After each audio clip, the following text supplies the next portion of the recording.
একটা গ্রুপ 7 জন তরুণ, তাদের মধ্যে একজনকে বলা হয় লিডার, কিন্তু তার দায়িত্ব শুধু সিদ্ধান্ত নেওয়া নয়, বরং 6 জনের কান্না চুপ করে শোনা, তাদের ভয় ঢেকে রাখা, আর দরজার ওপাশে যখন পুরো দুনিয়া দাঁড়িয়ে থাকে তখন সে সামনে দাঁড়িয়ে বাকিদের আগলে রাখে।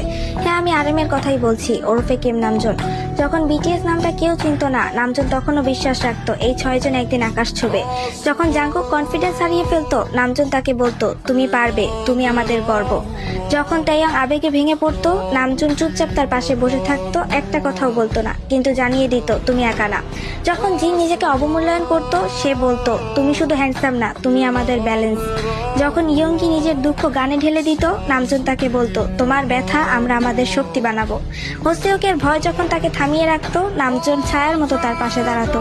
আর জিমিনের চোখে যখন অশ্রু আসতো, নামজুন এক ভাইয়ের মতো তার পাশে গিয়ে তার হাত ধরতো। সে কখনো নিজের কষ্টগুলো দেখায়নি, কারণ তার কাছে লিডারশিপ মানে সবার আগে নিজেকে নয়, বাকিদের গুরুত্ব দেওয়া। নামজুন শুধু লিডার না, সে 6টা হৃদয়ের গার্ডিয়ান। তার সেই নিঃশব্দ নেতৃত্ব আমাদের শিখিয়েছে আলোর নিচেও একজন মানুষ থাকে যার নিজেরও আলোর দরকার। সে বিটিএস এর লিডার না, সে বিটিএস এর ভিত।